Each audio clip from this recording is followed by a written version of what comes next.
Somebody's got another device playing there. Happens. Yeah. Good evening, everyone.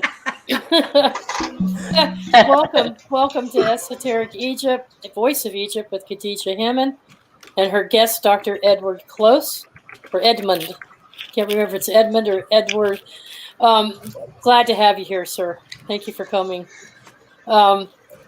We have a special here tonight because Khadija was in the Great Pyramid a couple weeks ago now, I think.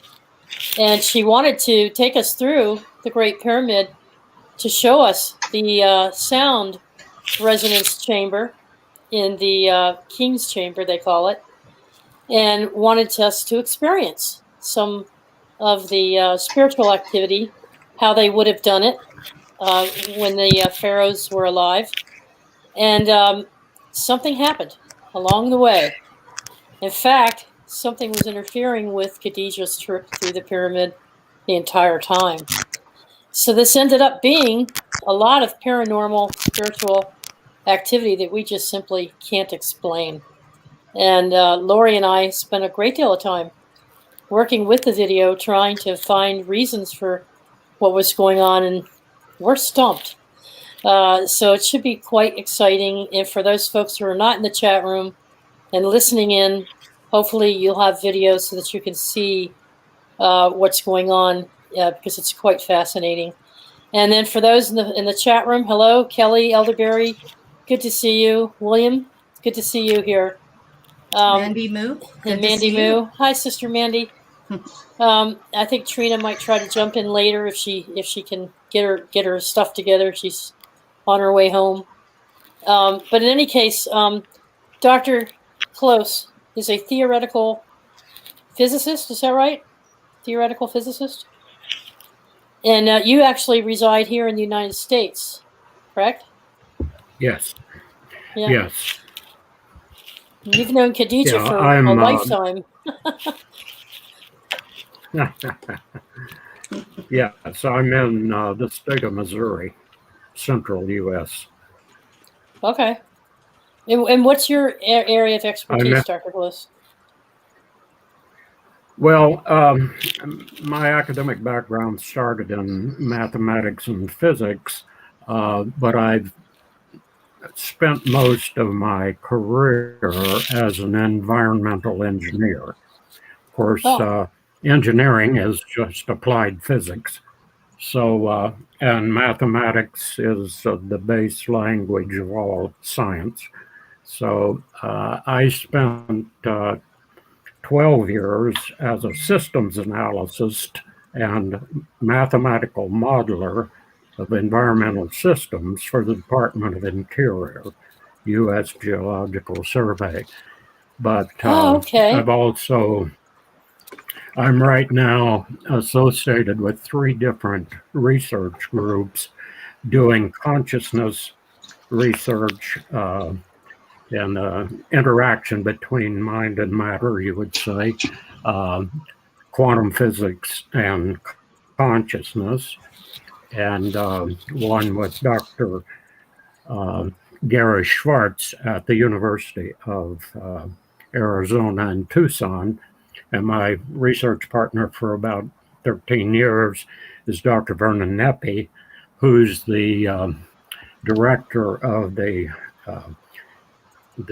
Pacific Psychoneuroactive Institution. Mm-hmm. So I'm consultant to that and a couple of others. So I keep pretty busy. I have, I think, 10 published books and 2 books in the mill right now, one with a publisher and one being peer-reviewed, and several hundred technical papers published over, the last 50 years. That's quite a bit. So that's Yeah, and Khadija, how did you meet Dr. Close? Well, my mic is, can you hear me? Yes, we can hear you. Yes. I'm not hearing myself come back with my mic, but that's okay. I met Dr. Close as a result of our both knowing and being very close to Dr. Gary Young, who was the founder of Young Living Essential Oils, and we both believe in the power of the natural essential oils in healing. And we knew we had been all over the world together. We went to our last trip together was in Petra, the frankincense trail, where we followed the Egypt and also the Petra to show that the ancient people of Nabatea was a big healing center. And it's very interesting because something I found out after they all left, and I stayed there for another 2 weeks simply because I couldn't leave. I'm very, very attached to this area, was that in fact it was a healing area. And on the hillside, Aaron is buried up there. Moses passed through there. This is a place that's unbelievable. On the top of the hill is an egg with a snake wrapped around it. And they took me to see it. They call it the Snake Monument. And I told Gary, and he couldn't believe it.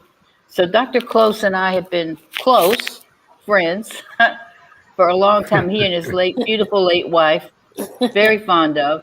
And she passed away. When was it, Ed? It's only been about a couple of years now since Jackie passed away. Yeah, it was December 15th, 2018. Oh, gosh, all the time has been flying. Mm-hmm. But anyway, really wonderful experts in the oils. And they did a lot of work with killing black mold with essential oils and so forth. But I'm not going to get into that because we're not here to discuss oils. We're here to discuss consciousness. And so I'm so excited that Dr. Close joined us. Us too. Because he's going to give the bang to what we're talking about. Okay, great. By the way, we have a member, Mary Wynn, might want to talk to you about killing black mold with essential oils. I'll make a note of that. Okay. All right. Well, Let me just say real quick hello to Julianne. Margaret, welcome to the chat. Gaz's Backyard is here. Gary. And we have, who else came in? Suzanne. Loretta Enigma. Yeah, and Truth Seeker came in. And Loretta and Susan. There's a bunch of people came filtering in. So, all right. Well, let's start out by just starting off with Khadija's video series, her sequences, and then we'll pause periodically to come up for air in between. And then we'll have a discussion after it's all over, said and done with. But they're wonderful videos. It's just freaky. So some of you are probably going to be like, what is this? And I'm just know that she was trying to take the inside of the Grand Gallery as she was going through it and was interfered with. Something. We're not sure what it was. But look for orb activity. Look for movement. Spirit movement. You'll see that too. There'll be some freeze frames where we've taken snapshots to blow it up for you. And hi, Doug. Welcome. And so you'll see for yourself and you'll judge for yourself what's going on here. So, Khadija, do you want to say anything else to kick it off with? I just want to tell all of you that I am so grateful to be here in Egypt. I'm continuing my research, which has always been metaphysics and the more spiritual side of life. And Egypt is my biggest teacher. And I want to invite all of you to come here. And I want to tell you something. Don't listen to what other people say about Egypt. I'm fed up with these people saying, oh, it's a red zone now and all this crap. We don't have any worse problem here than you do there. So COVID is everywhere. And if you're going to be afraid of it, you might as well go ahead and roll up yourself and die, because it is no big deal. I had it and I kicked it in 5 days. Yeah. Keep your body healthy. Keep your body strong. Dr. Close, right? Yes. Take your vitamins and you'll be fine. Immune system is the key. Mm-hmm. Absolutely. I was on the last flight out of Eastern Europe, out of Istanbul, Turkey. The last flight before the flights were banned, March 13th, 2020. It was an absolute packed plane, no masks or anything, people coughing and everything. So I was exposed big time and never have had any symptoms whatsoever. I was self-quarantined for a couple of weeks. And where I am here, most people think it's a big scam, because It is. if we have one case, Yeah. if we have one case of COVID in the county, that's a big spike. It's reported as, oh, there's a spike in the Mhm. so-called red states. Well, that's because we didn't have any. So we got 2 or 3, it's a spike. And some of them may be false positives anyway. So Yeah. it's real. People die from it, but so is the flu. You know, Right. the morbidity rate's no worse. And of course, flu I'm and in the- a very so-called vulnerable zone, because I'll be 85 my next birthday. So supposedly, but I don't have any kind of other morbidity problems. I don't have any Right. kind of disabilities or anything. Well, that's I have a wonderful. good, strong immune system. So, Awesome. yeah, it's yeah. So Well, that's Dr. Close, Khadija and I agree. Yeah. You're up there. I'd like to yeah, well, I'm getting up there too. I'll be 61 in July. We're all getting there. Dr. Close, I'd like to introduce you to our sister Trina Phoenix. She just joined us. You can see her over there. Hello. She's the one I was Sure. telling you about Hello. before. Yeah, I think you'll find some of his Nice to see you. insight You too. fascinating. Yeah. It sounds an awful lot like some of the things you were talking to Wayne about day before yesterday. Yesterday. Well, I'm losing time again, aren't I? Tuesday. All right. Well, Trina, we were I do just too. about we were just about ready to start showing the video occurrences that happened. But first, Khadija has an opening message video, and then we go inside the pyramid. Okay? All right, let her roll, Lori. There we go. And hi, Michelle. Hi, Sturdy Woman.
Pay close attention, everyone, to the activity around the pyramids. The sky and the way the sun is glinting off of it. See if you can catch anything. Especially the tips. Mm-hmm. The thing is, with video cameras, as I found out, I can't get most of the vivid colors or sun sparkling off my rocks and granites with a regular camera. Just doesn't pick it up. But you can see a little bit of glowing there. The apex. Mm-hmm. Watch the apex, you'll see it. Yeah, it oscillates. Mm-hmm. Good morning. I'm hoping that you will see the energy coming off the top of the pyramid this morning. I filmed last night and I'm filming a short tape this morning. So you can see, look at the tip of the Great Pyramid and continue to gaze at it very quietly. From here I can see the energy coming off, and it is a very light purple color. Maybe it's because I have been trained in metaphysics, but it is very obvious to me that it is coming off. I want to tell you something. I'm reading a wonderful book written by Dr. Edward Close, who is a PhD theoretical physicist. Dr. Close had an experience in the Great Pyramid. He actually was hit by a light and went into a spinning sensation which caused him to collapse on the floor of the Queen's chamber, and he was taken to the hotel, and he told a story of how he had out-of-body experiences, visions, and many other things which have taken him most of his life to understand. It is my belief that certain people are selected, by whom I don't know. I once had a vision in the pyramid in which I was rendered unconscious for a while, and I remember seeing 3 priests who came and asked me what I wanted. Now mind you, there were no lights on at the time, but I could see them glowing, and they asked me what did I want, what was I doing. I said, I want to be of service to humanity. I want to know the secrets of this great place. And they told me that I would have a very strange life and would spend a great deal of it alone. And their actual words were, those who come among us must walk alone. Go back to the follies of the earth if you are not strong enough. And I bowed to them and I said, I take this advice from you, and I will do whatever is necessary to do. Now, I'm 74 years old, and I'm sharing this story with you for a reason. As you observe this beautiful pyramid, look at the top, look at the tip, and get very quiet within yourself, and you will see this energy coming out. This is some sort of initiatory chamber. It's a sound chamber. I know because music has been a big part of my life, and at that point I was told that I had to eat a certain diet, that I had to walk a certain path in order to be able to deal with the energy in this great pyramid. Now Dr. Close very nearly left his body for good. He said that the energy was so strong, and it was only by the help of others around him that he was able to keep from going on out. And he describes in his fantastic book, which I will give you the title tomorrow when I am sitting here filming again as I'm speaking to you these stories. Now, Dr. Close is a theoretical physicist, and he has discovered a new energy which they call Gemo. It is actually another energy source. We were discussing the fact that electrons are the building blocks of the universe, but there is no such thing as matter per se. It is simply energy spinning at a certain rate, and according to the rate of which it spins is what manifests, and only manifestation because of resistance. And when we were discussing the pyramids, I have a feeling that they knew this. They understood there were energies that could transform, and the initiate was taken inside the pyramid, inside the chamber, and placed in this sarcophagus, so-called sarcophagus box, in which certain sounds were toned, and he had experiences so-called out of body, so that he knew what he was. And the only way you'll ever know this is when it happens to you. Now, we discussed many things, and one of the things I want to talk to you about is consciousness, and the fact that there is the ego you, which dies in every incarnation, and there is the unlimited you, which is connected to the all. And the idea is to get in touch with this so that you can become enlightened and a part of the great consciousness, because the experiment was to cause human beings to be connected and enlightened. And this takes many years of growth and many years of work on yourself to be able to be both courageous enough and strong enough to have this experience. Now, with him, it nearly killed him. With me, I think it's because I had followed the advice of the master so many times and was able to deal with this energy. And I'm also because I'm a sound priestess and Sekhmet priestess, and I'm interested in all of this, that I used to spend the night in the pyramid, and I have done so 4 times. There is in this great chamber the ability to go between levels of consciousness, also between the levels of reality. And to do that, you have to be able to leave your ego and leave your body behind and know that you are not that. There is a saying in Sanskrit, Om Tat Sat, thou art that. But people get confused with their ego.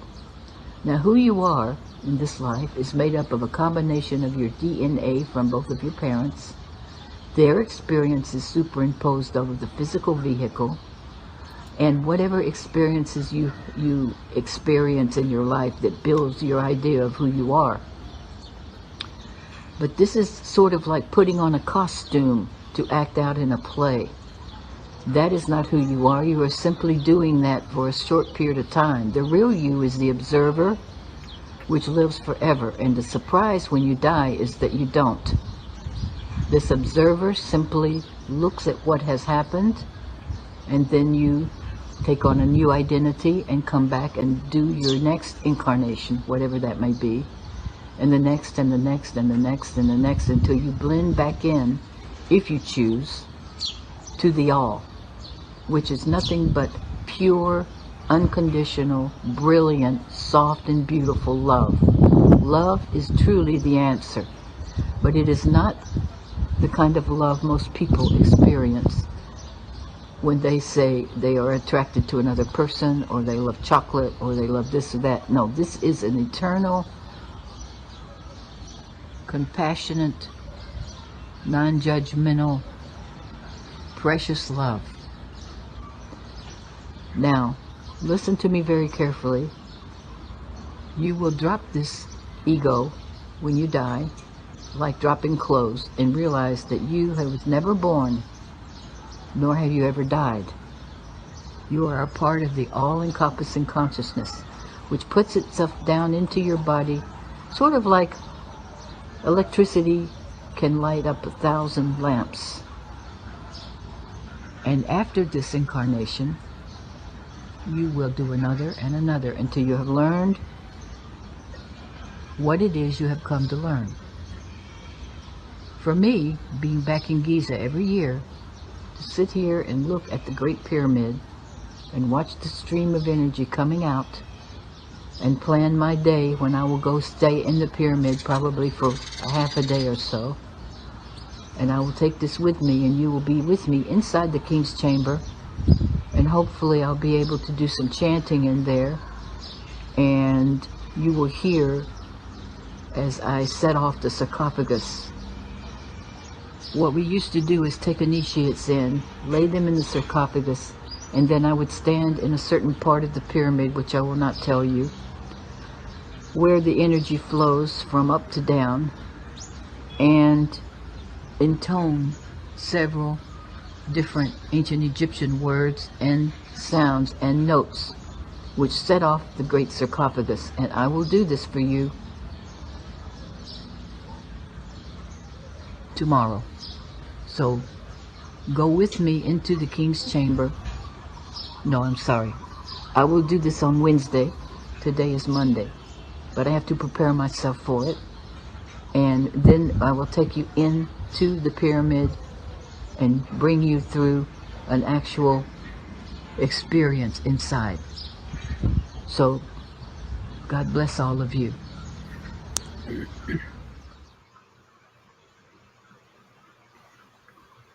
Hello everybody. I am in the Giza area now, and I'm going to go into the Great Pyramid now. All right, Lori, let's just pause it for a Show you. second.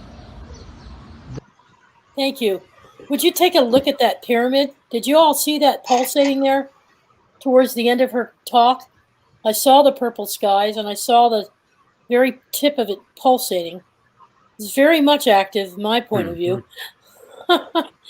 Let's pause here and just sort of recap a second here on the message that Khadija's giving here.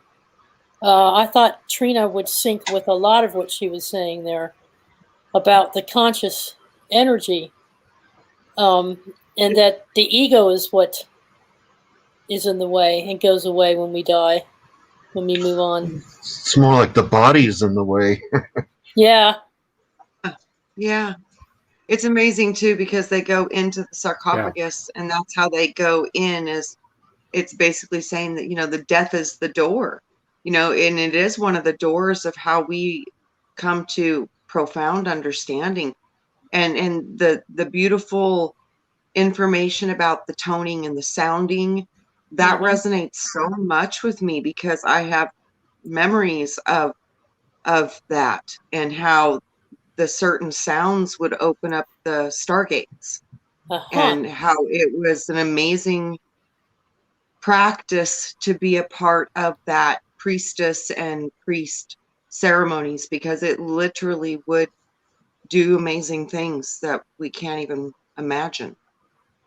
So yeah, it's very powerful, and I do definitely resonate with the fact that sound is one of the prime activating components for these massive stone structures, and they're actually built for sound.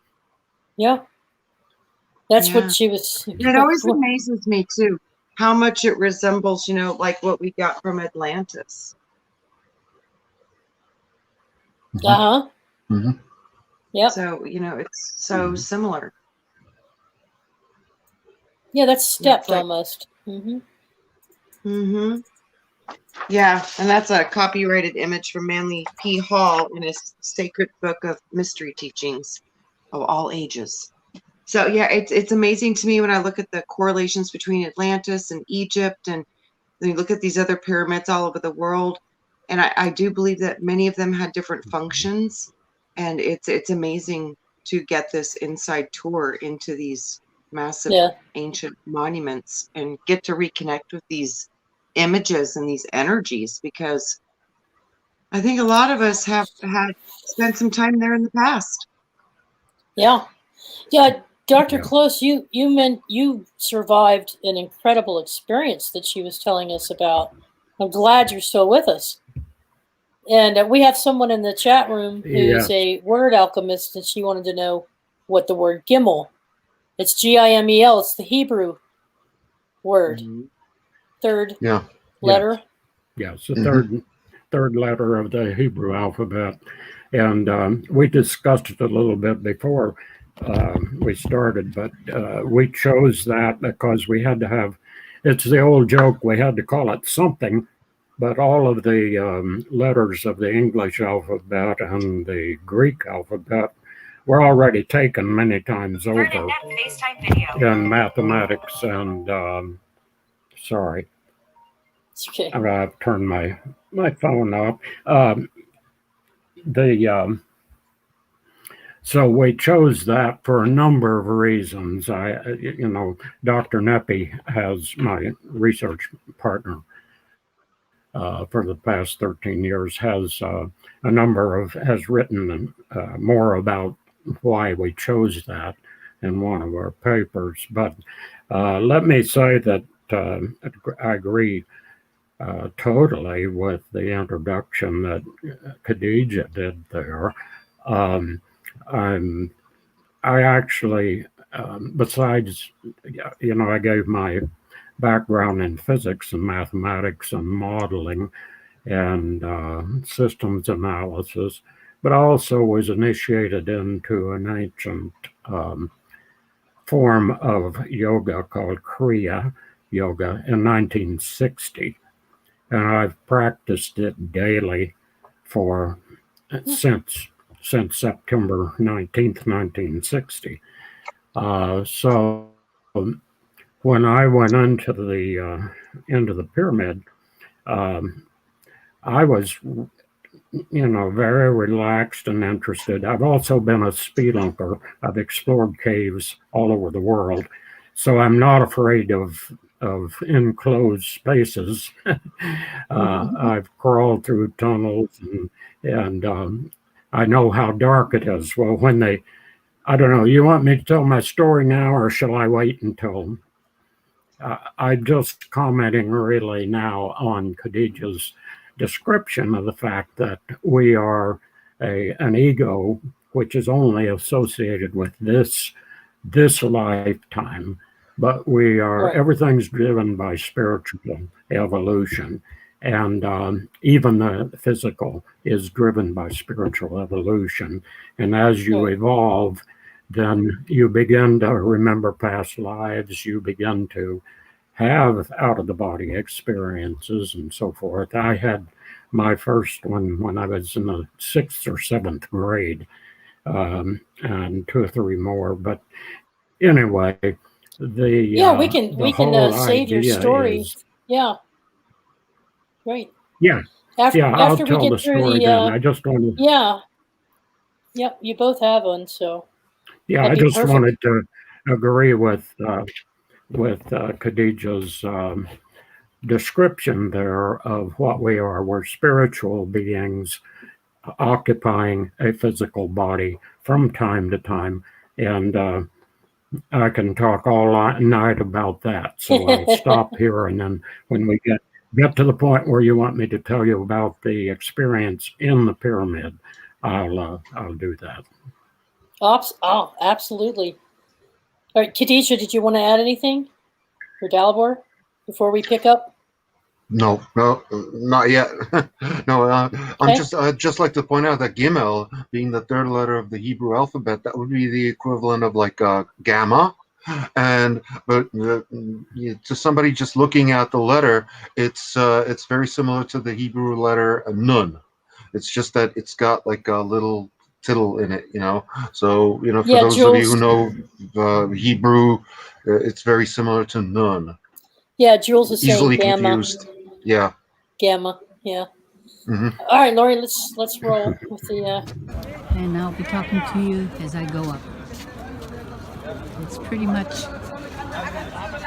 easy to do now because they are nice enough to build a ramp over all these stones so that it isn't so bad to get up and down, especially for an old gal like me. Back in a moment. I just want you guys to see this. If you've got claustrophobia, you're in big trouble. This is how you go up. Okay, bend down. As though you're in prayer. And you go up very slowly. And I have to be careful because they told me I couldn't video in here. And of course I ignored it. Just like we do everything else. I had a lady tell me, she said, I have a problem. I said, what? She said, I'm claustrophobic. I said, oh, good, you can overcome that now.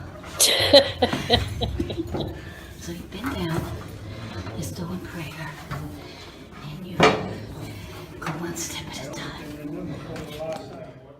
Here you can see some of the original, how it was before they put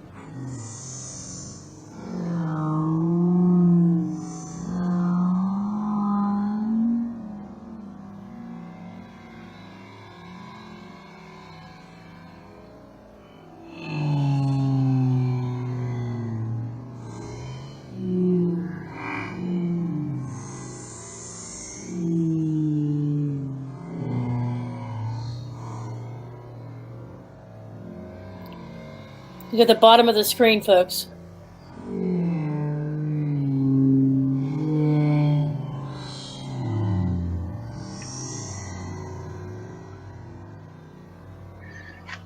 What are we looking at right here? Which section of the pyramid is this?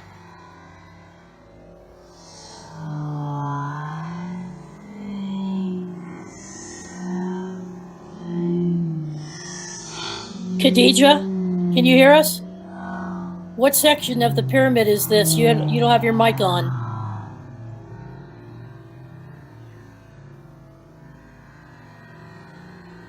Doesn't have her mic on.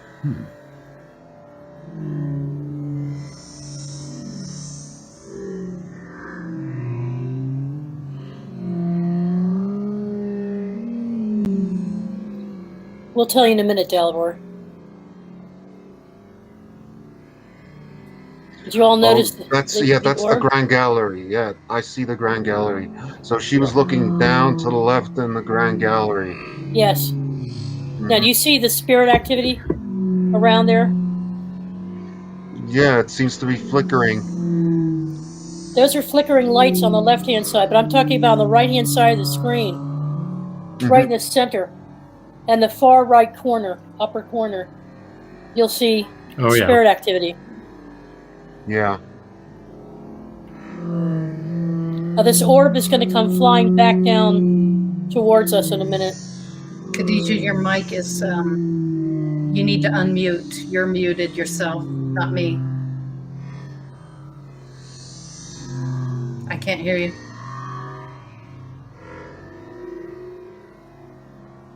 Okay, here's the orb. It's coming towards the opening of a shaft off to the left of the Grand Gallery that she was trying to show us.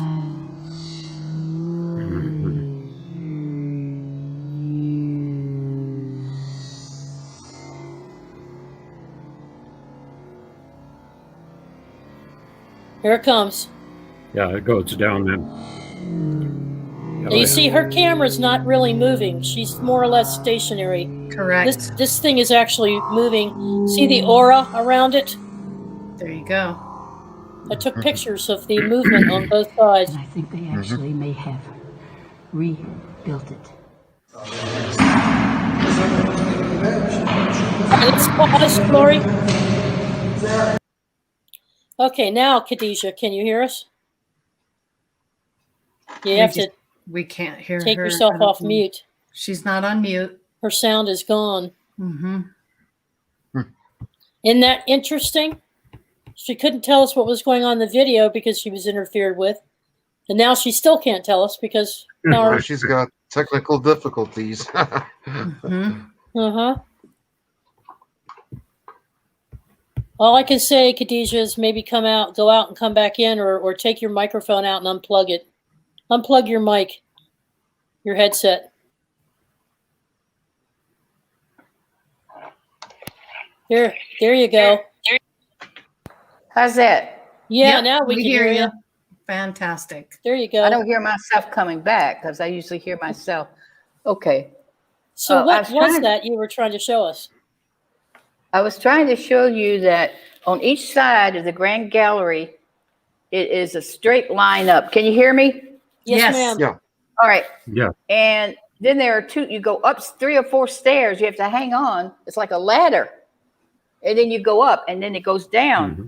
And so that whole area has been covered with wood to protect it. But what I was showing you was what it used to look like and the indentions, because I said something used to slide up and down. When I first saw it, I said, they didn't do that just to slide up the sarcophagus because you couldn't fit it through the door. The way they built the pyramid is too small. So I said, what is this for? They slid something up and down. There were grooves underneath on each side, like something moved up and down this sarcophagus. Yeah, not sarcophagus, but that's the impression I got, because if I'm not mistaken, you were like right when you exit before you enter the Grand Gallery, you're in that small shaft, and you're looking forward into the Queen's Chamber, and the Grand Gallery is. No. I was at the bottom of the Grand Gallery. Yeah. And when you climb up those steps, you have to hang on. There's 4 steps. See, I was right there looking down at the bottom of the see. Grand Gallery. That's why I shot upwards afterwards to show you what I was seeing. And see, when I was in there, thing I didn't even know that there was like a ladder or steps or anything like that. I didn't notice that because you don't remember that? Oh, that's hell getting up that thing. For me, it was. I didn't see it. My leg, but Yeah, it's there. When you first come in, Yeah. the Grand Gallery, you can look up and see it, but you have to climb up the steps on the side. Mhm. Each side, there's 3 steps going up, and then 2 ramps that go straight up that are remember wood and have yeah, okay. And I wanted to tell y'all that the sarcophagus, excuse me, that the reason I said that I had to prepare myself was because at a young age, I used to have this being who was always constructing me, and I was told to become a complete strict vegetarian little by little before everybody knew anything about it, and I suffered horribly in my life from people saying, "Why don't you eat meat? You should eat," and I went through hell until it got to be. They finally caught up with it like 20 years later, but it was to prepare me to be able to handle that energy, to be completely clear so that it could come down, because anytime I do any chanting in there, I am soaking wet. You'll see I'm just like I've been in a sauna because of the energy coming down where I stand. And I think it would get you if you had never, because I've been in there and adjusted my body to it. But when you do the chanting, what happens, certain notes and certain words in ancient Egyptian set that sarcophagus off. It actually vibrates on different notes. And when someone's in it, your whole body picks up that energy. Pretty strong. It's amazing. Wow. That is I'm sorry. Okay, I'm sorry. Let's go. Yes. Let's go. Next step. Thanks.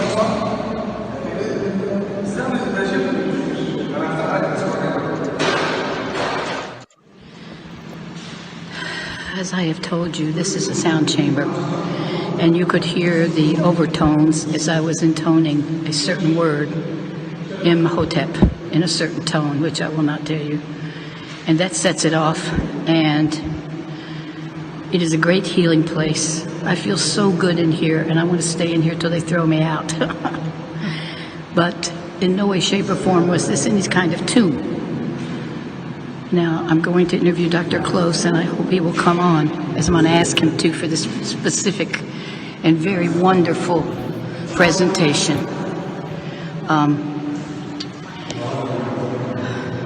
It seems that I am winging wet with sweat as usual.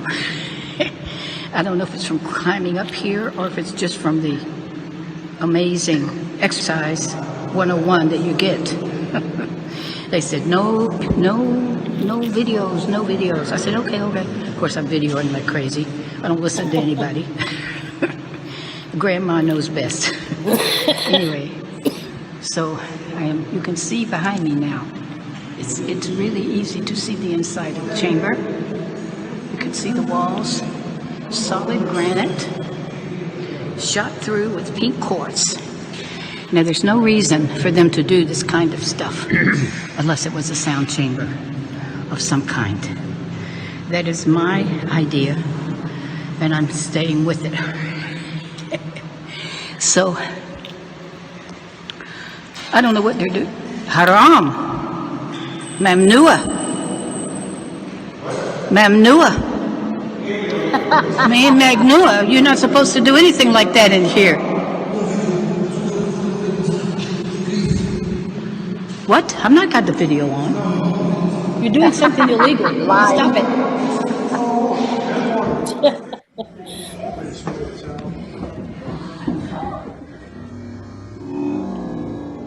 There she comes again. That's on your way back down.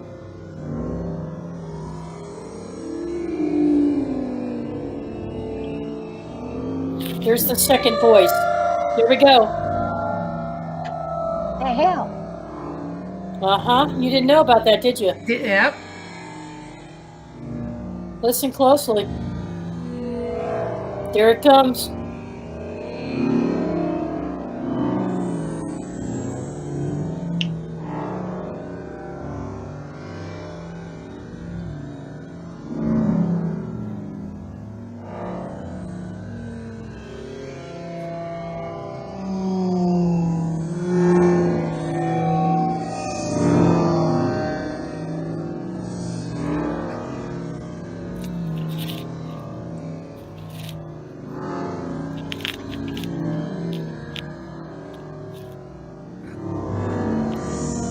Over there in the center, you can see something.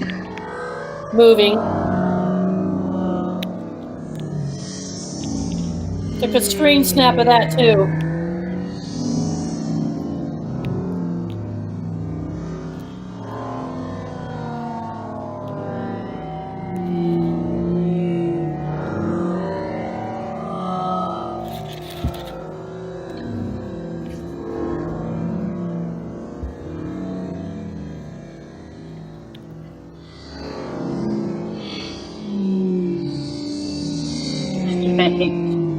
See that over there to your far left corner?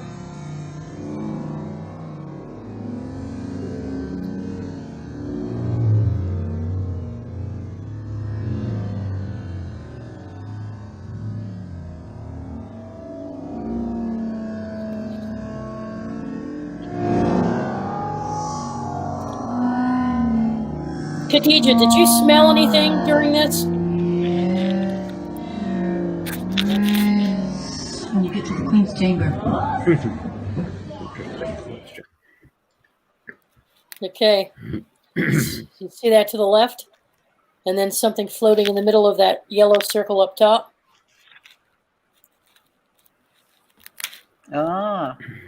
And when we get out of here, I have a blow up for you to show you. Mm-hmm.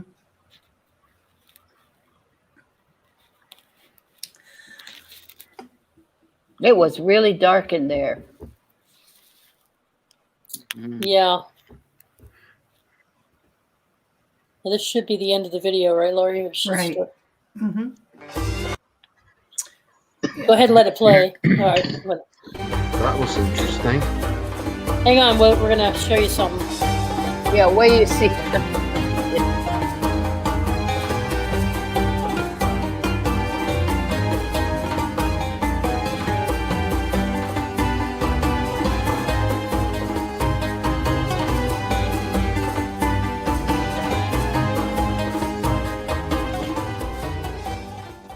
Now, something happened when we stopped the first time and started again. There was a part where they were lifting at the top open of the sarcophagus and showing the inside of it, but we skipped over it just now by accident. But you also held the camera up and you spun around and you were showing the ceiling of the chamber and the blocks, but we couldn't see much because it was mostly your face. And when you moved the camera to the left or to the right, you could see the blocks, but we just skipped over it by accident just now when we paused and started the tape over. It doesn't matter. The point is that you were trying to do your meditation, and you said you meditated for over an hour with your chanting, but your video was interfered with, and it came out blank. Right? They did not want it out. Right. They did not want it out. Right. This weirdest thing, because I'll tell you something. My phone, I put it down while it was recording. I was not messing with it. That's why I said all of that sound when it slowed down. Let me ask you something, Dr. Close.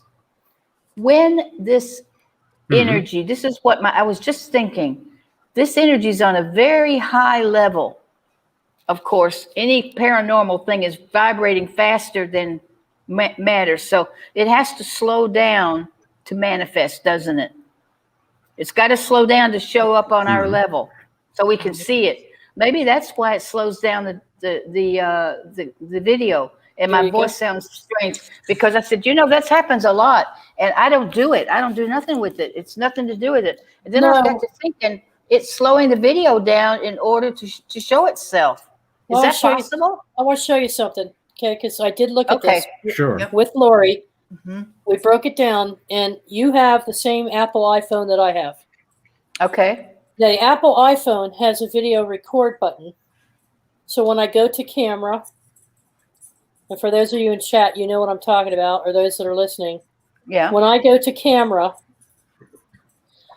and I do my forward lens, okay, so I could see ahead of me.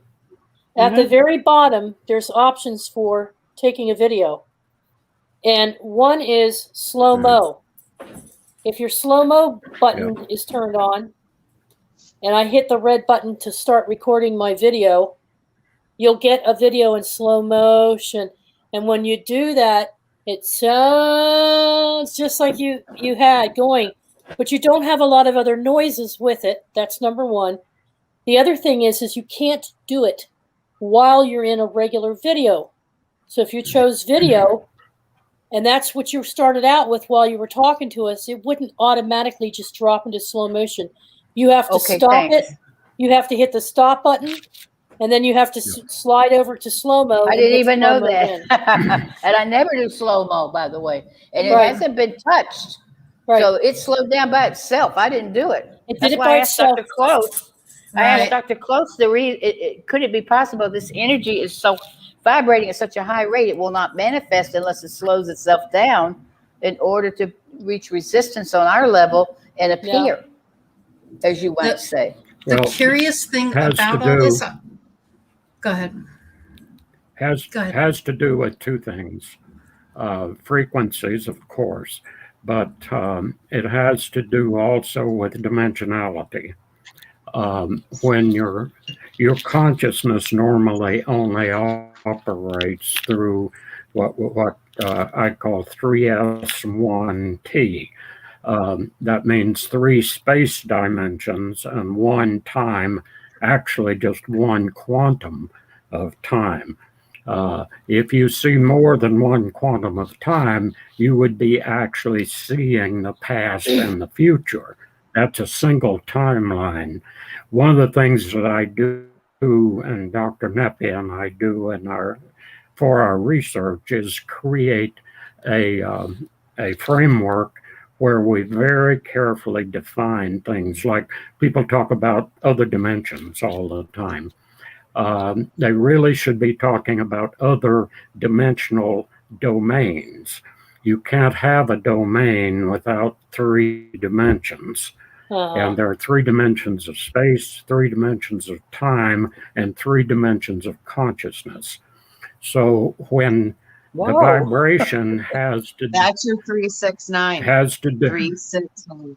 yes, it's exactly right. Yes, and everything works on that in what we call TDVP, which is short for triadic dimensional vortical paradigm.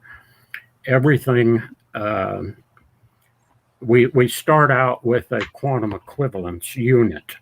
Everything then is measured in quantum equivalence units, which are both extent and content. So there's a whole lot of definition going on that I can't, I probably shouldn't spend too much time on. But the point just is like we have that like a quantum unit, as in like a Planck length being like the smallest possible unit of length.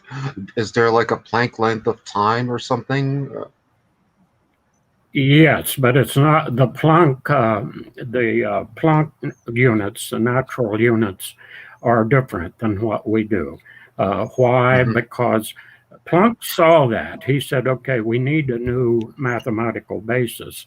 But he used the 4 then known constants: speed of light, the Coulomb, the electricity constant, the Boltzmann's constant, and so forth, and set them equal to 1. Now, most people don't realize this, but measurement is arbitrary. A foot in the English measurement was the length of some English king's foot, and an inch was the last digit, or last point of his thumb, the last part. So these are very arbitrary. What we've done is link it to the mass and the volume of the free electron. The electron is actually the smallest stable unit. All the other particle zoo is ephemeral. That is, it's nanoseconds or a few minutes at the most, and they decay. But the proton, the estimated half-life of it is longer than the age of the universe, the Big Bang universe, of 13.8 billion years. So the proton is the most stable thing in the universe. Why? It's because of Gimmel, because of the quantum equivalence units of mass, energy, and Gimmel in every atom of every atomic element in the periodic table. So you're talking when basically fermions, because Yeah. the electron and the proton are both fermions. So would this also apply to like bosons, Yes. boson type particles? Yeah, but those are all ephemeral. When you Yeah. want to describe reality as we experience it as conscious beings, all of the particles do is just, well, let me put it this way. Particle physicists are, I like this analogy. They have, if all you have is a hammer, then everything looks like a nail. So they think everything is particles. Turns out they're not, they're vortices. Turns out they are energy gamma vortices. And so, anyway, trying to explain why you would see and hear different things, there are two aspects to it: the slowing down of the time dimension, the timeline that your consciousness is creating, and the dimensional domain that you're aware of. Under conditions like this, and I'll go into it in a little more detail when I describe the experience in the pyramid, is one of consciousness expansion.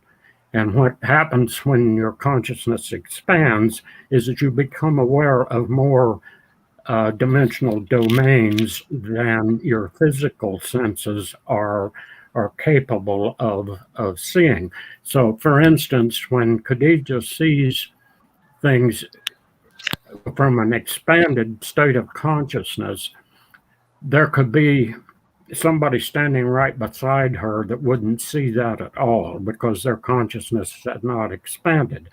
What Dr. Nepi and I call this intervention, which really just is a combination of individual and dimensional domain.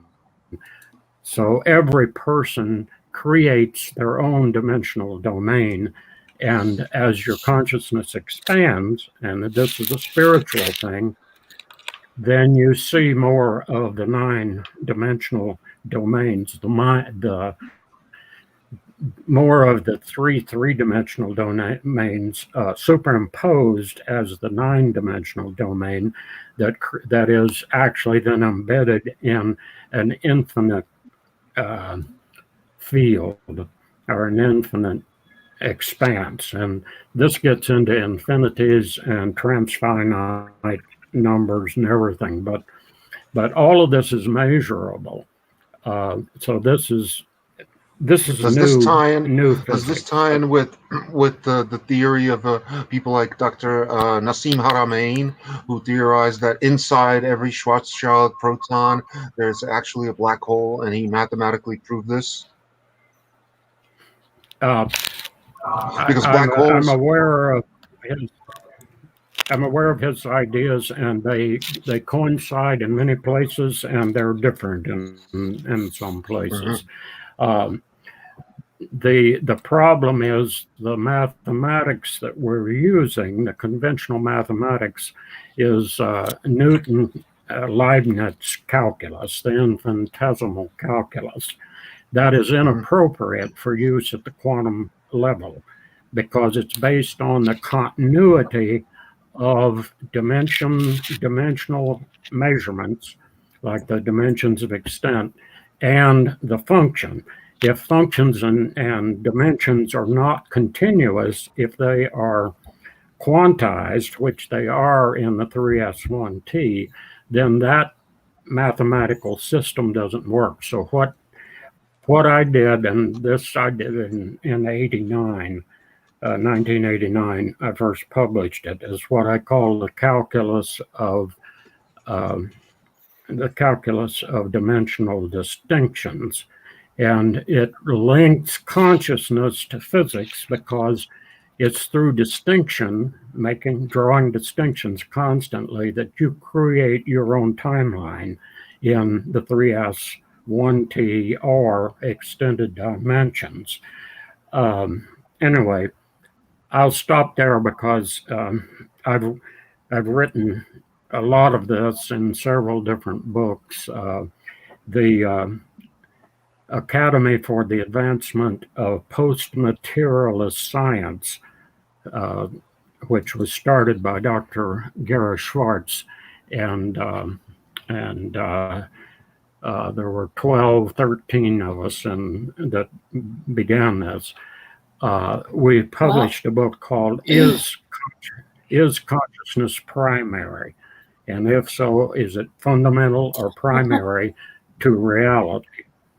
And so I'd recommend that book. If you look for AAPS Global, which is Academy for Advancement of Post-Materialist Sciences, you'll find the book, and there's a chapter by me in there and by the other 12 members of the founding members of the organization. But that's a new mathematics, and that's a little beyond the scope of what we want to talk about. So I'll stop talking about that and let you go on. And when you want me to, then I'll shift gears and talk about my experience in the pyramid. It's not everybody's into abstract mathematical models. No, but thank you for explaining it, because it's fascinating, and I learned a lot from that just now. I have to something I'm going to stew on too. Go ahead, Lori. You had something you've been trying to say. Yes. I did want to let everybody know that when I ran this video through the software, I tried to speed up and slow down, and I could not get it to do anything. It stayed consistently like that. So I think that's very important for you folks to understand. We tried to debunk that, and I could not debunk that. The other thing that Lori did is she tried to see, she has a way to look at sound frequency waves on the bar. So she was doing the analysis, and even though the video was in slow motion, it never once showed a drop. Correct. And it should have shown a drop, and then you should have seen this, or whatever frequency it was at. It should have been pulsating. It was the same as if Khadija was in regular motion. It would not change. It would not change. So then so you know it wasn't spliced, because a splice would have shown that. In other words, if I had a stopped regular and then started slow motion and then stopped it again, it would have shown that break. It's a continuous feed, and the frequency waves aren't changing enough to show that there was a sudden drop. So it's a really bizarre phenomenon. I get the part in multiple timelines. Go ahead, dimensions. Go ahead, Trina. Sorry. It seems to me like exactly what the doctor's speaking of. It's a dimensional shifting that we're witnessing and hearing audibly, that's profound when you think about it. And I have a question about it. Here's my question. That frequency is somehow weaving the two dimensions together in one time-space. There are 3 pyramids. That's what we thought. There are 3 pyramids. I'm sorry, Trina, there's a lag, and so I'm not trying to talk over you. What's happening is I'm missing the lag. There are 3 pyramids. You can video and take photos in 2 of them. This is my understanding now, because I've watched about 6 videos now from 6 different YouTubers, all saying the same thing. The only one that they're not allowed without special permission is to film video of any kind in the Great Pyramid. Why? And you just saw what happened to Khadija when she tried it. Yeah, I know because when I went in there, I was told that if you're ever caught inside the Great Pyramid with any kind of electronic device, that you're banned forever. I don't know how they would ensure that, but when I went in there, they made me take like my camera, my cell phone, and I left it with the taxi driver. So but when I came out, I was covered in sweat, just like Khadija was in that video, because people underestimate it, but climbing for like, I don't know, what is it, like 100 meters up 45 degrees into the Grand Gallery and then some, I mean, that takes a lot out of you. And then going down is even worse, actually. There are okay. So my first thought, one of my thoughts was, they're trying to protect their antiquity. They want to do postcards. They want people to pay the 200 pounds or whatever, Egyptian pounds or whatever it is, to get in there to see the pyramids. So they don't want you to videotape it, because then we could see it on video and take virtual tours and never have to pay. That might be one reason. That's false. No. Okay. Now the second is there's jamming devices that they're using to jam your signals so that you can't take the video. I thought about that. Did the research on that, and it turns out what you can do, the only thing that you can do is block the signal, but not the sound. You can block it and shut it off so that there's nothing. Or you can block video but not sound. No, it's not that. They don't have this kind of stuff in Egypt. Don't. They don't have it. And also, why are they doing this? What I want to tell you, whoever they are, when I was in there and I did the chanting, before I did the chanting, it was pitch black. When I did the chanting, you could really see it. There was some kind of dark energy in there. I don't know how to explain it. It felt like a dark cloud in there. I don't know who was in there before, but it cleared it out. And everything lightened up, and I thought, that's interesting. And another thing, do you hear me say, Mamnua, Haram, what are you doing? Yes. These two guys came in. They were both inspectors from the Department of Iniquities. That's what I call it. Department of Iniquities, not Antiquities. But anyway, they had a knife. They had a knife, like a regular dinner knife, and they were going around putting the knife in between the stones and putting it up and down. And I said, what are you doing? I am really a bitch, when it comes to these monuments. I didn't know they were inspectors. I thought they were tourists. And I said, what are you doing? That's forbidden. You're not supposed to even touch the monuments. And they were in there with this knife, like they were trying to see if there was any way that the stones were loose or whatever. And I said, stop that. And I got really upset with them because they wouldn't stop it. And he went over to the sarcophagus with the knife and ran it up and down. And I went, Haram, but you didn't hear the rest of my conversation with them.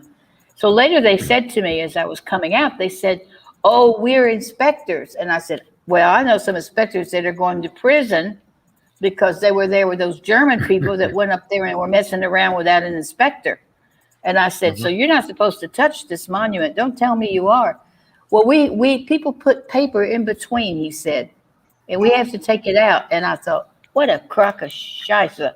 I said, because number one, I said, you can't even hardly get the knife in there to start with. I mean, so there's no room.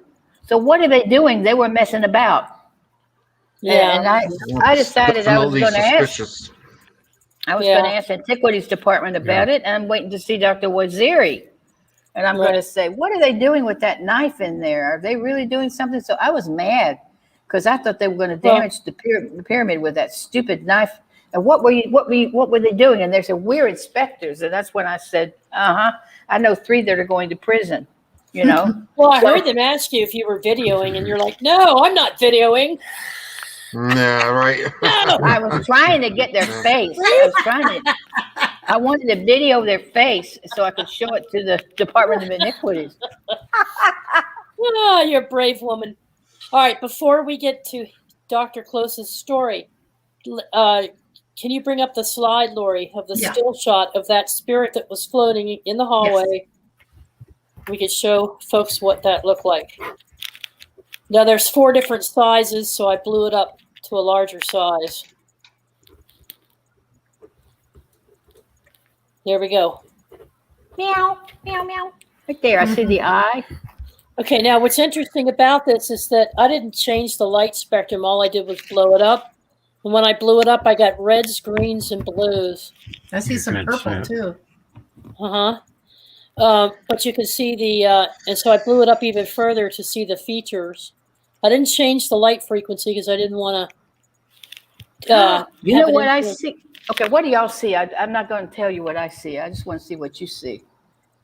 Oh, right now? My goodness. I see a face right in the middle. Yeah, it does look like a face, but looks like a face of what? Yeah. In the middle. Looks like a cat to me. Yeah, it is. Bastet and Sekhmet. And It's in the Sekhmet. middle, It's Sekhmet in the middle. Sekhmet's coming out. Sekhmet's coming out from behind Bastet. Okay, The two remember that and they're story? together. They're one energy because Sekhmet and Bastet are one energy. According to the Egyptians, the great goddess herself is a lioness. And she is the goddess of war, pestilence, disease, and but also of healing. And Bastet is joy and the home and also gentleness. So it's her other side. It's her sweet side. And the lioness is her dangerous side. So she wanted me to see that after all, she is one being. But it's like she's coming out. The two of them are like half is Bastet and half is Sekhmet. Yeah, it's amazing. The double face. Now, Lori, take that away for a second. Do you remember when I said, "Here it comes"? Listen to the second voice. There was your voice, and then there was almost a screeching-like voice. It wasn't the growl. It wasn't the low growl that we got in the gardens when you did that segment the previous week. This was more of a banshee-type scream. Did you hear that? Yes. So it was like So I just thought that was interesting. And there was a third sound, but I couldn't make it out. I didn't know if it was one of the men that was following you, or but I could hear your voice, and then I heard that banshee type scream, and then I saw that spirit.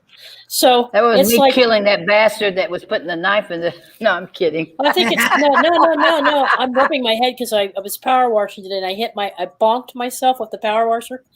So what I'm thinking is the multi dimensions. They're coming through the dimension.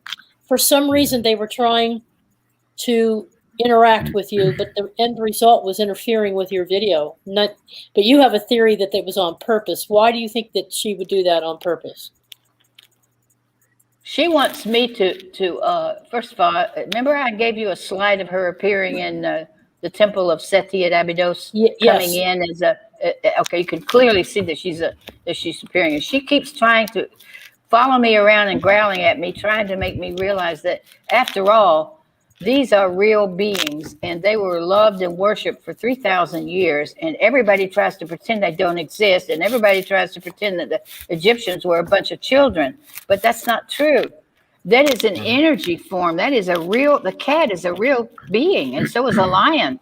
I mean, when they were showing those energies in ancient Egypt, they were trying to say the netter, which is a flag. It looks like a flag, and the lute, the beautiful energy of such and such. They knew that about energy. They knew all about it.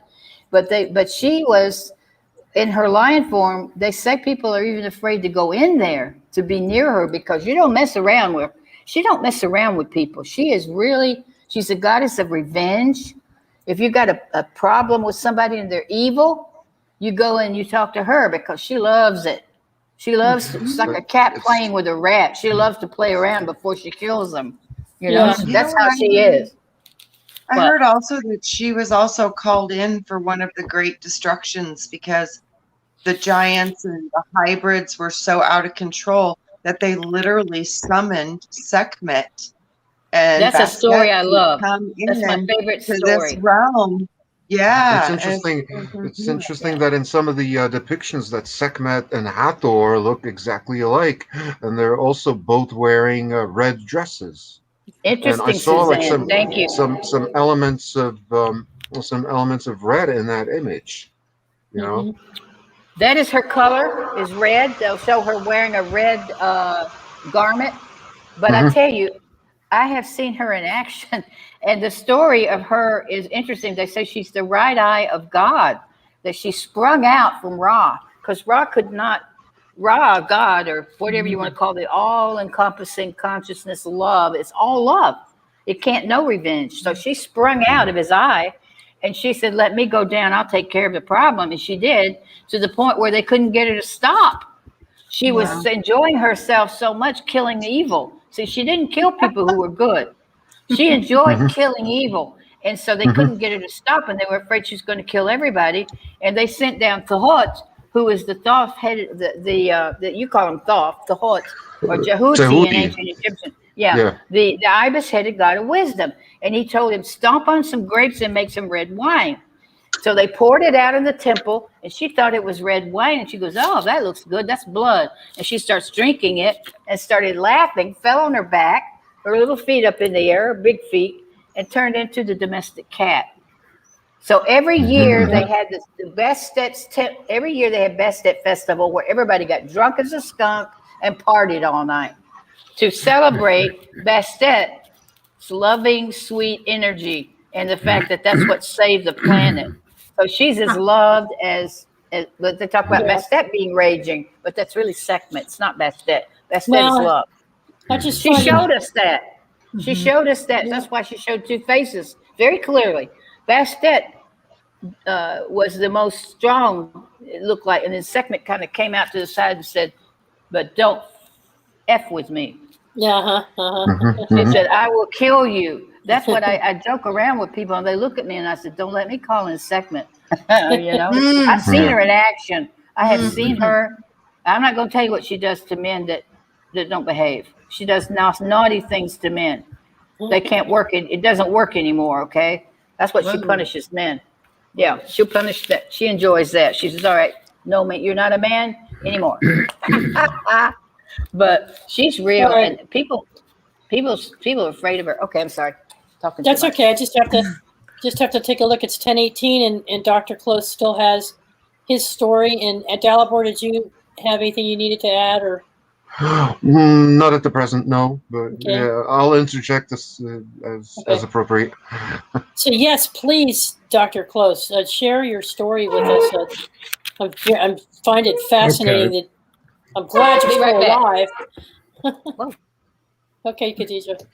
Well, there's so much, I hardly know where to start. I'll tell the story, and then I have some comments about what you've just been discussing too, but I'll try to work that out. Well, whatever you want to do. If you want to comment, do that first. Whatever you want to do. Okay.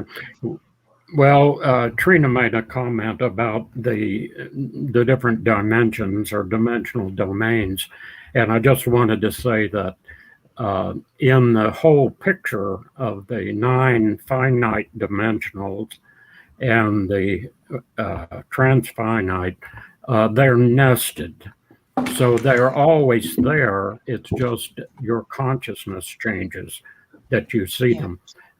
Anyway, then the other thing I wanted to mention, which is kind of a meta thing with regard to this, is that there's a really good book. It was written in 1894 by an Indian saint, Swami Sri Yukteswar, called The Holy Science. It's a little book. It's not much. It's about the same size as my book here. But he goes back into the Vedic, 5, 6, 7, 8,000 years ago, and talks about the cycles of the mental virtue or spiritual virtue, and how it changes as we move through the time cycles. And the picture that I get is sort of like a spiral because we are progressing. But he shows the different yugas, the time frames. And actually, at the time when the Great Pyramid was built and used, and I quite agree, it was not built as a tomb. It may, if it was ever used as a tomb, that was only a very small part of what it was there for. And I saw some of that during and after my experience. But the time cycles, actually, we think we're the most advanced. We're still very low. We're in what's called a Dwapara Yuga, and we're advancing.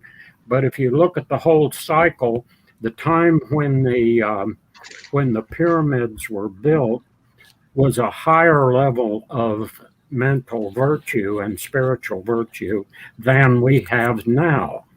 Most people say, well, how can that be? You don't see any machines, and well, you don't. At the higher levels, at the Sat Yuga, you don't have any machines. Everything has gone back to natural conditions. So there are anomalies that have been found, and some of the stone structures are that way, that don't fit into the linear time scale that anthropologists use. Anyway, I just wanted to mention that because at that time, when that pyramid was built, they were at a higher level of consciousness in general than we are right now. Now, consciousness, like I said before, the concept of intervention is different for each individual because of where you happen to be on your spiritual path. But it's like a bell curve. The bell curve of human consciousness is moving slowly over thousands of years. But individuals may move up on the bell curve toward the upper end by spiritual practices and things like that. But this time frame, the Vedic time frame, shows that while it was a descending age, the mental virtue was disappearing. That's why you'll find references back 4,000 years ago to the dying embers of civilization, because it was the down, they were in the downturn side, we're in the upturn side. So that makes things very different. But they were more advanced in consciousness than we are now. So with that, the experience, which happened February 27th in the afternoon, I think it was a Saturday, when we went into the pyramid in 2010, we split up and into 4 groups. Khadija, I don't know if you were in one of those 4 groups or not. You weren't in the one that I was in, but the idea was, so we were in smaller groups of about 25, so there were about 100 of us.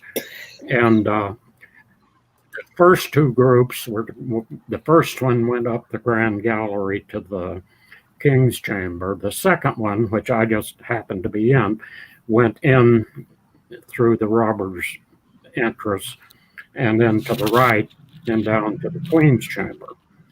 And then we were supposed to reverse that. And then the other 2 groups were going to do the same. So everybody, what?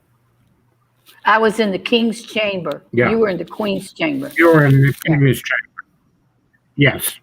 Yeah, I think probably I might not have survived it at all if I had gone to the King's Chamber, based on what I saw, what came after. But here's the experience. We went in to the Queen's Chamber, and that it's a small corridor. If you've been there, you know it's you have to get kind of down on all fours.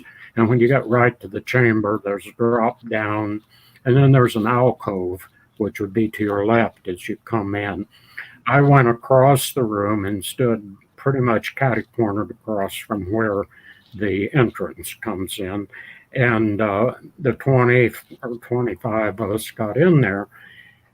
And they told us beforehand that they're going to turn the lights out, after everybody was in there for a few minutes, so everybody could experience how dark it is. Well, of course, being a spelunker, exploring many caves, I'd seen absolute darkness, so I knew what it was going to be like.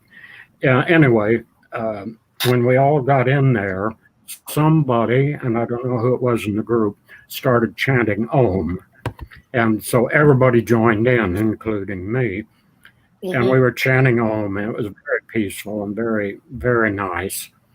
But then just a few, I don't know, not a minute, a few seconds, I think, before they turned the lights back on, I saw this light.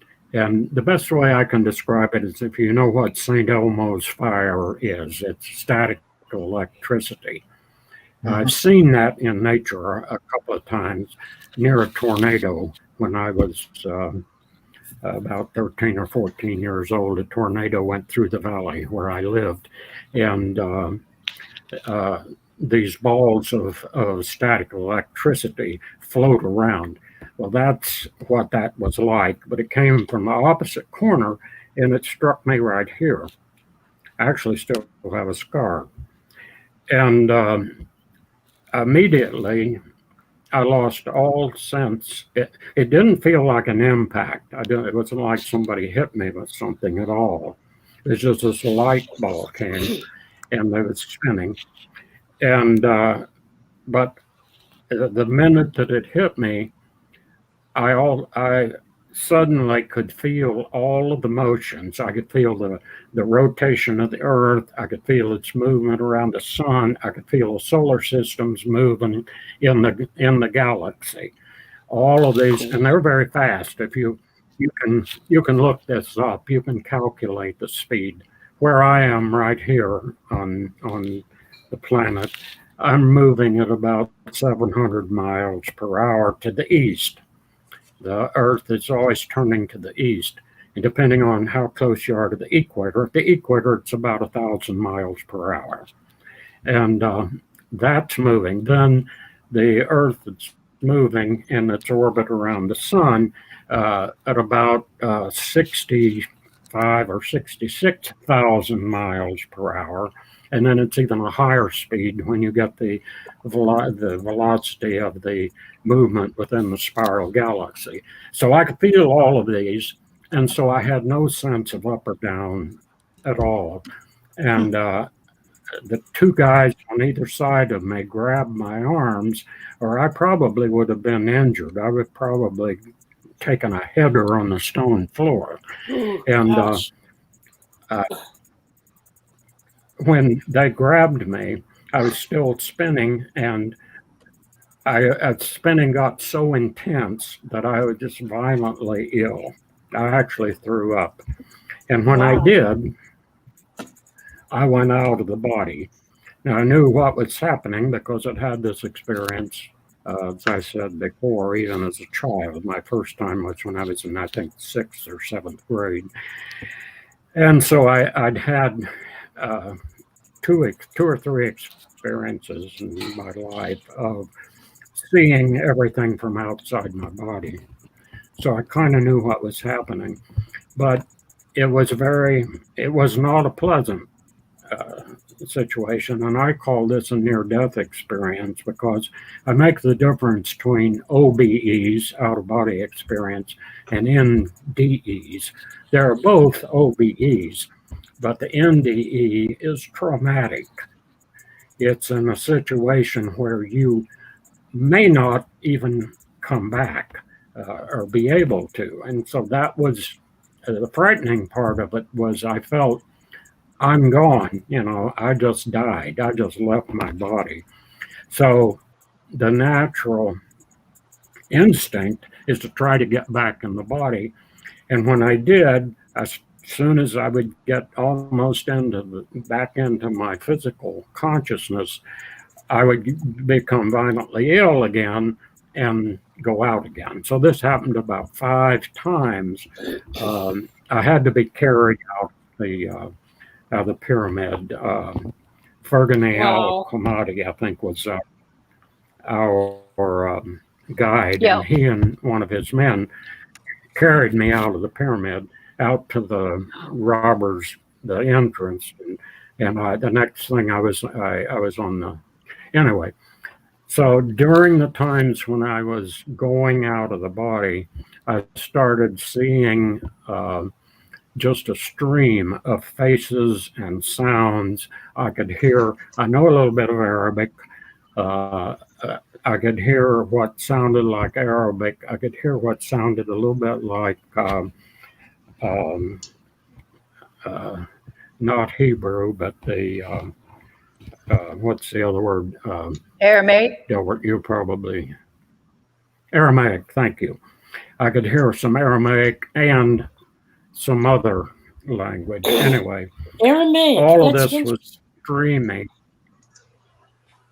Every time I would go out, there was this stream. So to make this long story a little shorter, this went on for more than 24 hours. It went on they took me back to the hotel so that I wouldn't be spirited away to the hospital in Cairo, which I didn't want to be. And besides, I had a doctor and a nurse with me.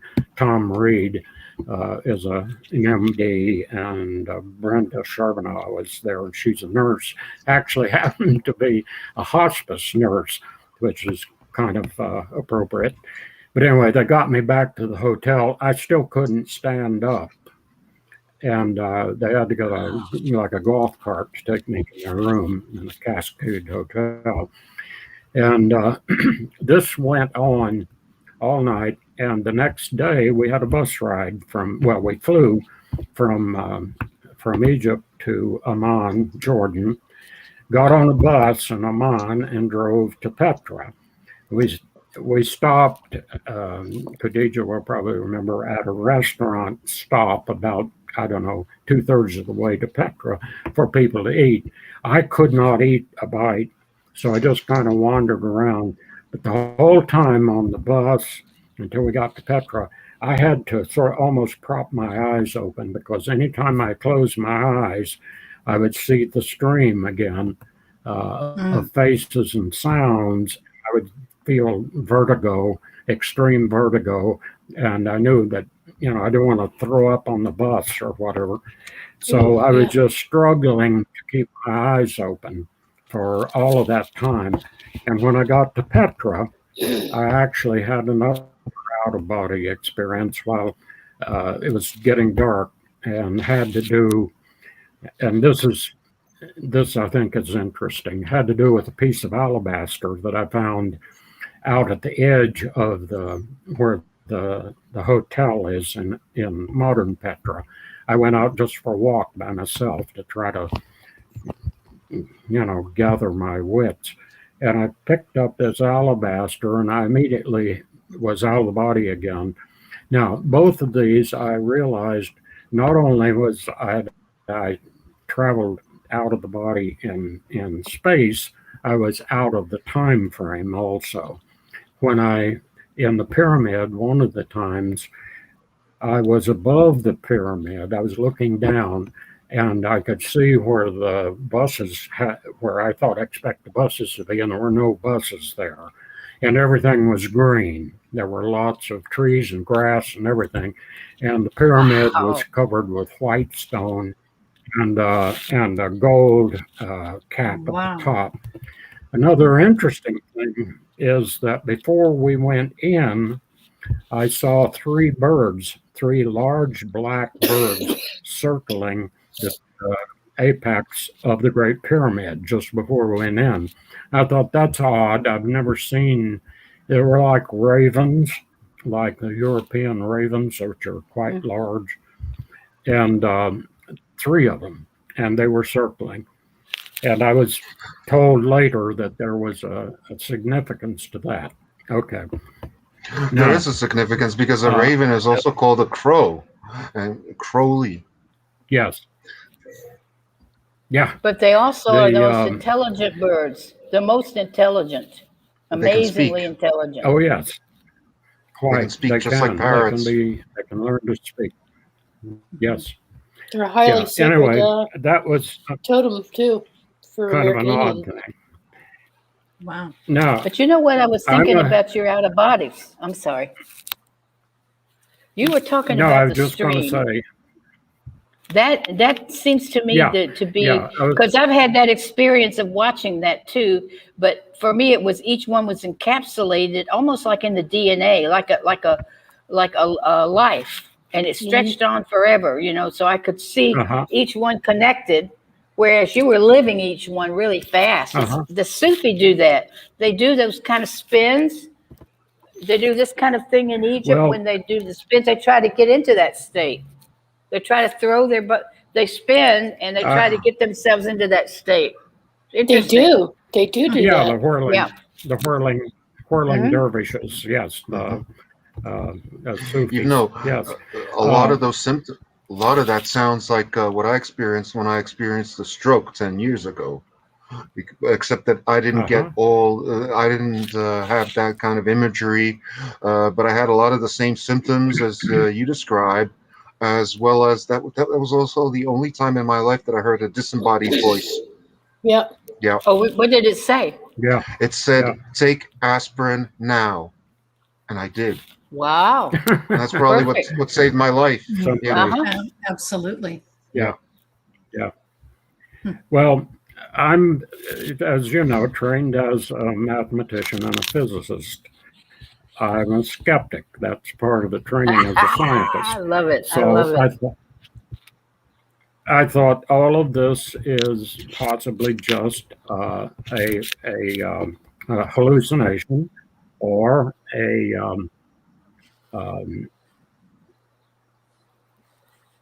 totally subjective. But when I got to the next day in Petra, both of the guys who grabbed me in the chamber and kept me from falling separately, because they weren't rooming together or anything.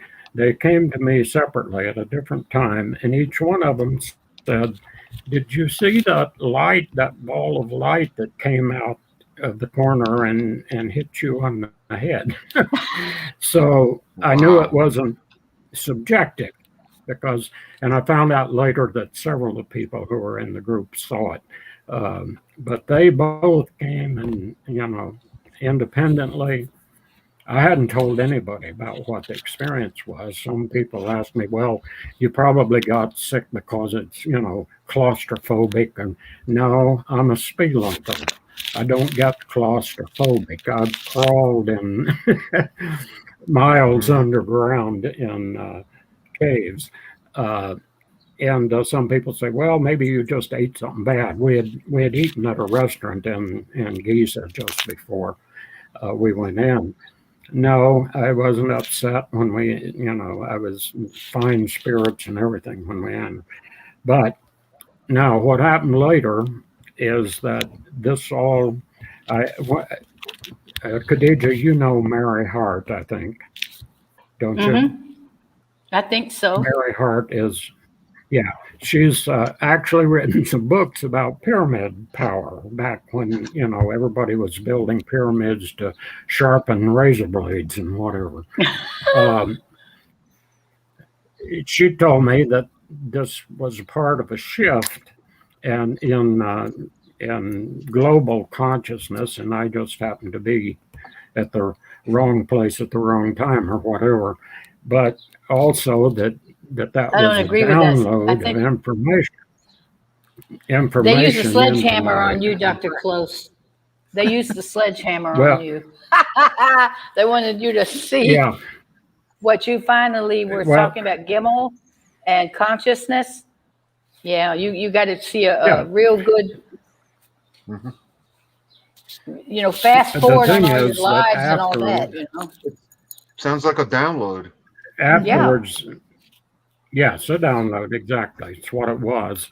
And all of this is stored, and this all makes sense to me because besides studying physics and mathematics, actually I did some work in geophysics while I was in university. At one time I had thought, well, I'll get a PhD in geophysics. And I did research and I did all the basic geology courses and everything. And I found out that,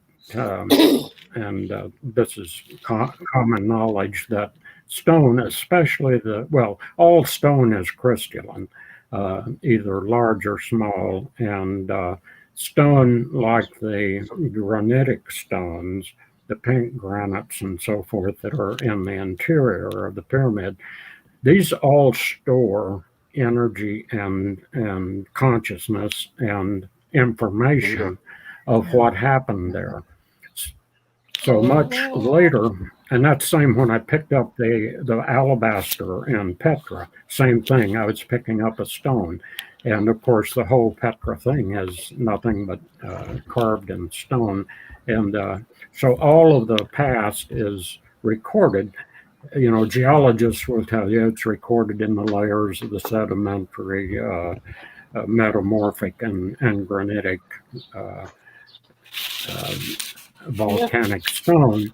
But there's more than that. The consciousness is stored there too.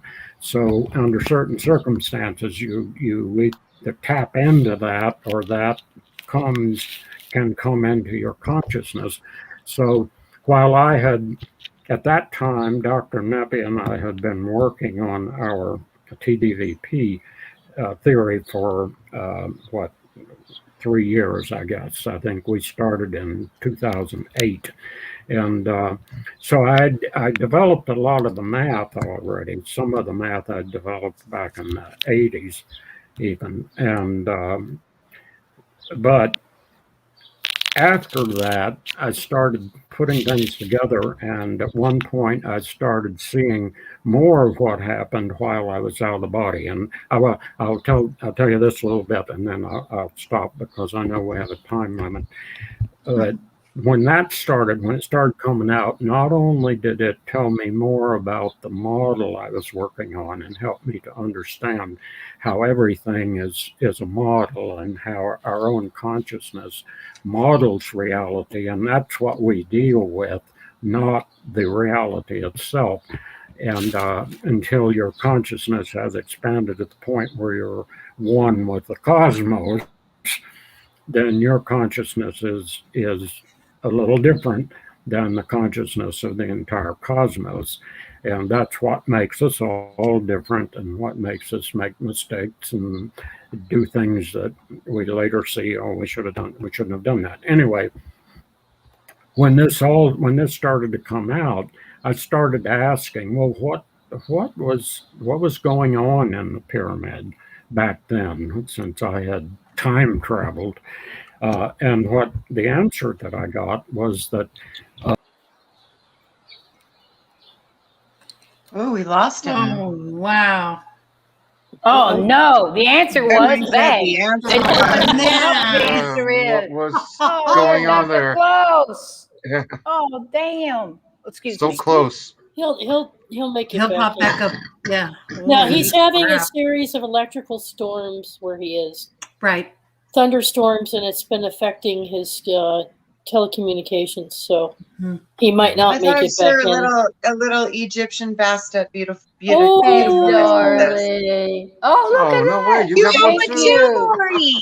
I have so much of this stuff in my house. And Khadija, I noticed you have the, is it the Eye of Ra on your hand? What have you got there, Dalibor?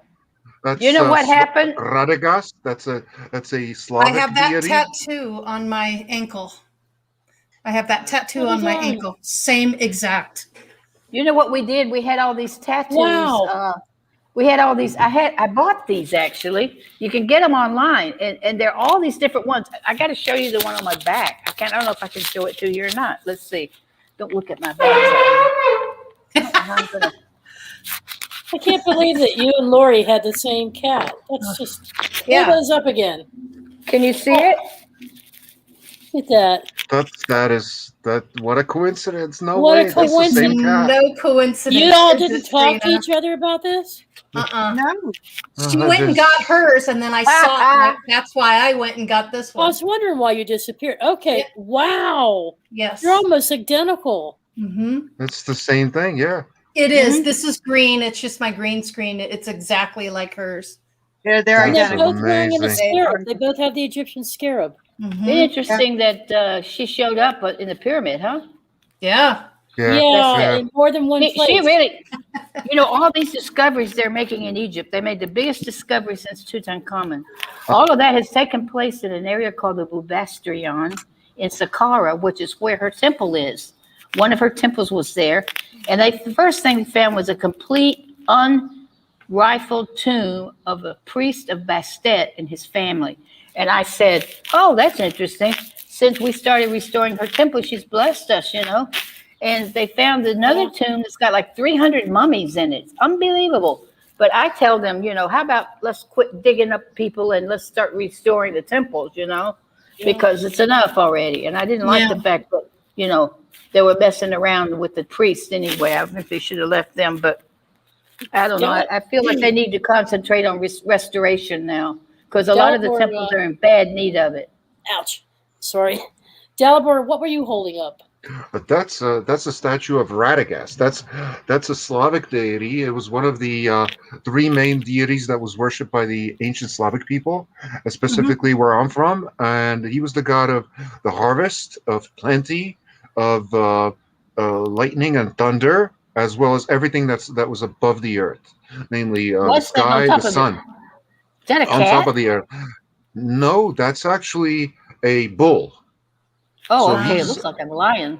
Yeah, but he does have aspects of Sekhmet because he's supposed to be terrifying. Okay, now Yeah. it's a better view.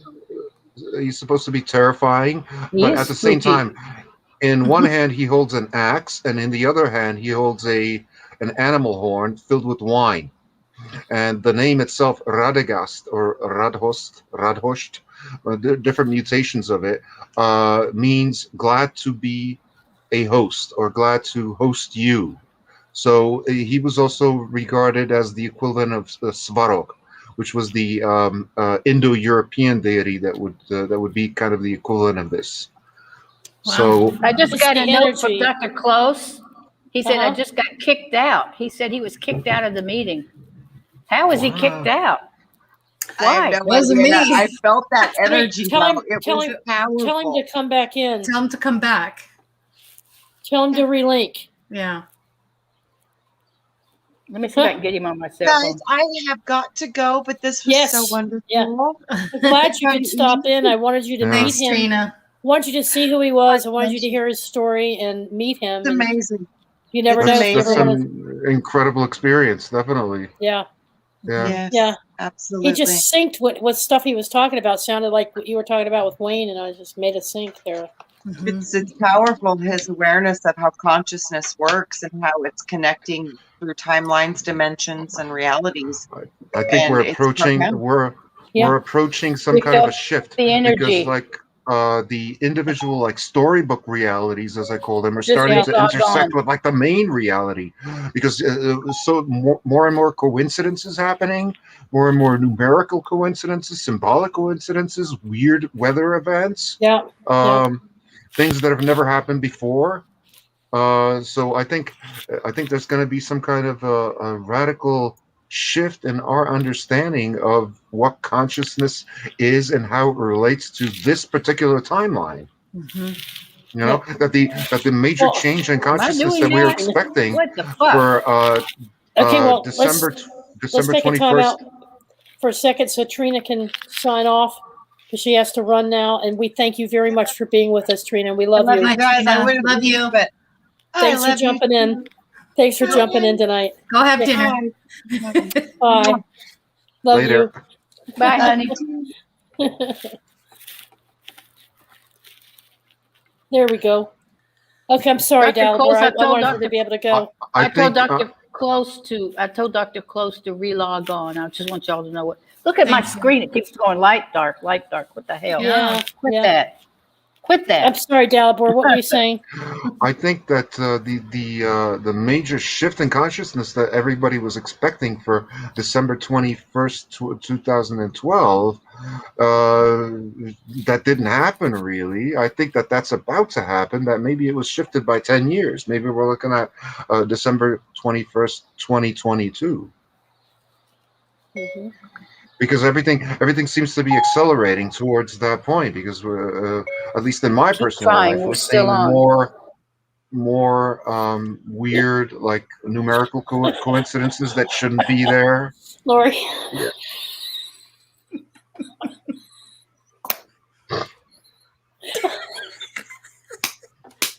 Yeah. You're gonna make it hard on me, aren't you? Is this going to be part of the Andromeda 7 bloopers? Yeah. Oh, yeah, possibly. Oh, we get him. We get him. We get the drama. So. What happened? Oh, Teresa's losing it. It says the host has to add me back in. You're in. The host has to add me back in. That's what it says on his. Yeah, what it says. this is really bizarre because I'm not seeing him on my display at the bottom. Now you remember when I tried to get in 6 or 7 times Yes. last week? Yes. And I was saying the same thing. It was saying I was Yeah, only you it's- could see me. I don't see anything. Okay, we're working on it. That's Uh, I had to reboot my computer actually, then get into my browser and then type it all in again in order to get in. yeah, I do not see him on my screen whatsoever. When all else fails, videos- Reboot your computer and start again. when all else Sorry, fails, that's what the only thing that worked last time. you do the hokey pokey and you turn yourself around. Right. That's it. Well, anyway, we might have to. It's already 10:52. We've been going Yeah. almost 2 hours, so we might Yeah. have to cut this without him. Darn it, because he That- was just getting ready to Oh, tell us, man. and Yeah. this is what keeps happening to her. Just as she's getting ready to reveal something, something crazy happens. See, Every that's one of single those time. weird. That's one of those weird coincidences. I mean, that should not have happened because it was all going perfectly well Yeah. until he says, "Oh, and the great secret of the Great Pyramid is boom." All right, but this You brings know? me back Give to him my. a second. This Give him a brings me- second. Okay. This Sorry. brings me back to my It's okay. paranoia, I guess, if that's what it is. To your what? I'm not trying to be paranoid, but I can't help it. Why won't they allow one to video anything inside the Great Pyramid? Yeah, that's They weird. meaning whom? The Egyptian Ministry Antiquities. Of Antiquities, you know this. They told you don't video. You live there, and they told you no videoing. Oh, they don't know who I am. They don't know me. And you So know, It why they doesn't did they matter. tell people But they that? told Dalibor no video. Yep. Mhm. yeah, Why they do told tell- everybody that, but everybody does it. But They do go, you know "Okay," why and they everybody tell them does that? Do you know why they're asking you to not video? I'll find out. I'm going to see Dr. Waziri before too long. I'll just ask him, why is it you can't take videos inside? Yeah, Why? because when I was there, I wasn't allowed to take any electronic device. But there was like a group of Danish high school kids, Yeah. and one of them had a cell phone, and he asked me to take a picture of him on top of the Grand Gallery, which I did. Which means that he obviously disregarded that order. Why? Why did Everybody the does. Antiquities? And I know I didn't. I I know what you're saying, obedient. Teresa. I'll find out for you. Why I'll find did out. the antiquity authorities tell people they couldn't explore underneath? And why is my The thing pyramid. doing this? Is that my camera? They told Probably. people they couldn't explore Look at under the this. Sphinx. They couldn't see explore that. under the pyramid. And why is the Queen's Chamber closed still? Right. And why is it that What's up that with other that? passageway behind the Queen? There's a lot of things that are not being disclosed. Do you see this? And we're finding video. Yeah, we're finding videos messed with. Mhm. There's You no have a bad flickering light bulb? lights here. Do you have No, a bad light there's bulb? no flickering lights here at all. Maybe it's your camera on your cell phone. Maybe Are it's you- about to croak. No, I'm, Yeah. I'm on my laptop, and it's a new. It's it's not. It shouldn't. Huh. It's never done this before. But I'm on the West Bank, and a lot of weird shit goes on over here. I have to tell you. I've I've seen seen something things. similar to that before with a psychic who does mediumship, and she has a window behind her, and every time she pulls the energy in, it fluctuates, just like I'm But seeing here. It's the window behind That's her. It's, really bizarre. if you shift the other way so that the light is on you instead of the light being on the camera, you won't get Mm-mm. that effect. Look at I that. haven't moved. I haven't Mm-mm. moved. She's not moving. Yeah. Hmm. If That's you're odd. if you're trying to get our attention, do it again. If you're somebody in here and you want your spirit or whatever, do it again. Let us see it. hmm Interesting. Interesting. Huh. Well, they follow It's a you thing. around. You've been attracting them. Well, I know I've got Sekhmet and Bastet with me. I know that because I hear him growling. I mean, we've been with me since she told me about the COVID. She warned me there was a big, very bad. She was bringing a very bad plague, and that's why I wonder if this is an act. Okay, yes, Here it that's goes true, again. right? Yeah. Okay, it's Oh, true. boy. It's true. You brought that, didn't you, Mother? Because we're just not taking care of the earth, and we're not taking care of the animal kingdom and all this evil that's been going on. She just doesn't Yes, Mother. She doesn't want us to. She wants us to know that she brought this. She's furious. She's still angry, and I'm trying to calm her down. You know, because of the how I just feel sorry for people. Hey, where'd you go, Okay, Teresa? I don't know. This is so bizarre. What happened? What the heck? Okay, so we just lost Teresa. We have no idea why. We She had a lost Dr. funny look on her Close. face. It's almost like Agatha Christie's, and then there were none. So, so Now, see when I unbelievable. see that. See? Now that's weird. That is weird. Well, like I said, that could be caused by the light light coming from behind you. If you switched, Oh, if you I know. sat in a different place where the light would be not going directly into the camera, you'd have like a more stable light source, and the camera wouldn't be trying to adjust its aperture. I will. I'm going to move and see Yeah, what just to what see does what it. happens. Oh, Yeah, that should be Wow. better. Yes, I'm trying to move, and I've got all these cables to step Yeah. over. Hang on. be careful. I carajo. I'm not as young as I used to be. Sun's rising in our corner of the earth. In your corner. Oh, hey, Yeah. my God. It's Same already time up zone. here. Yeah, It's already 5 up a.m. here. I've got Yeah. people in chat that are saying they're having a problem as well. David Castle says had to reload the page 3 times due to the buffering. Wow. Quite amazing, actually. Let's see if you could change. I changed it. Yeah, I'm acknowledge sitting her down and and- see. Yeah, that's better. Yeah, Yeah. that's more stable, because at least the camera's not going to automatically start adjusting its aperture. There it goes. There it goes The, again. Say oh, wow. Is it- acknowledge her again, just to see if you can prompt her to. Are you Polar doing that? Are you doing that, or is that being done by just whatever? Just do it again if you're doing it, Mama. I call her Mama, Mother Lioness. Well, anyway, maybe you're right. You're probably right.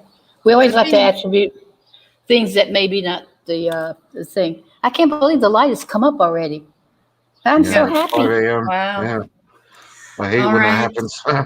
Yeah. Because Well, we lost the host. We lost our guest, and we are at 2 hours. So we're going to have to say goodbye. Until There it next goes again. time. Yes, there it is. There it is. Hi, Mother segment. Okay. All right, my darlings. From Egypt, I love all of you, and we will talk in another, 2 weeks? Yes. Yes. And what's going to be the next one? Do you know? Is that I'm gonna not sure be, what Teresa handles all that. She'll know. She'll let you know. it might what be that's- the holy city of Ra, maybe. I don't know. We'll see. Yeah. The yeah, holy city of something like Aten. that. Aten, yes. Aten. Yeah. Yeah. Delabor, I want to thank you so much for being here. yeah, pleasure Khadija, being here. Such Yeah. a pleasure to have you, an honor, Mhm. and love you both The so honor much. is Thank me. you, everyone that's in chat, and have a pleasant evening. I'm going to rewatch this. Yeah. Thanks, Me guys. too. I want to see if it does it again. Okay. Okay. Bye-bye. Bye.